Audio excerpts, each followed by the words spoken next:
Hey everybody, Daniel Fusco here, and welcome to today's 2-minute message. Now, one of the characteristics in the Bible that God cherishes is this idea of humility. It says God resists the proud, he gives grace to the humble, that God loves to dwell with the broken and the contrite of heart. We know that the very first beatitude, oh how happy are the poor in spirit. Again, it's about humility. But here's what I want to tell you. It's super hard to be humble. And I say that as somebody who I want to be a humble person. I don't see myself as somebody who is really that humble. And I know it's an area that God is working on me in. And don't judge me for that. They say that confession is good for the soul, maybe bad for the reputation. So even though I'm not the best person at walking in humility, I know that there are ways to cultivate and grow in humility. So I want to share those with you. First, I believe the only way that humility is really cultivated is in the presence of God. That you and I need to get ourselves into the presence of God. Why? Because in the presence of God's perfections, we see our imperfections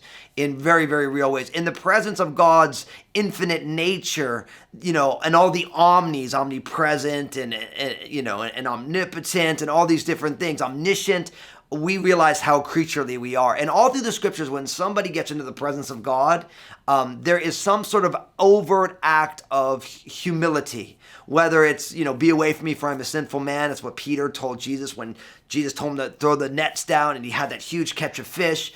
Of course, the prophet Isaiah, when he saw the Lord in Isaiah chapter 6, he was like, I am undone. I'm a man of unclean lips in the midst of an unclean people. So it's really cultivated in the presence of God. That's first. And then second, it's about choosing not to show how strong you are in situations. I think we live in such a day and age where everyone needs to prove that they're right and that you're wrong.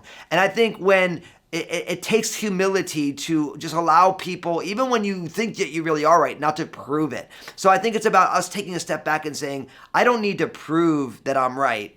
I can simply trust that God knows and he's going to work it all out. And choosing not to fight certain battles, because what do we really get out of it? Like that we prove that we're right and someone else is wrong, or we just create an argument for what reason? And so I think these two things, being in the presence of God and choosing not to fight battles that make us look better in the eyes of others, two simple practical ways to really cultivate humility. So this is what I want you to share this video because, man, wouldn't it be great if we were all a little bit more humble like Jesus today? And in the comment section, how do you cultivate humility in your own life? I gave two simple things and I want to learn too. So I can't wait to read the comment section to learn from your wisdom on how you're seeking to cultivate humility right where you are. And God bless you today.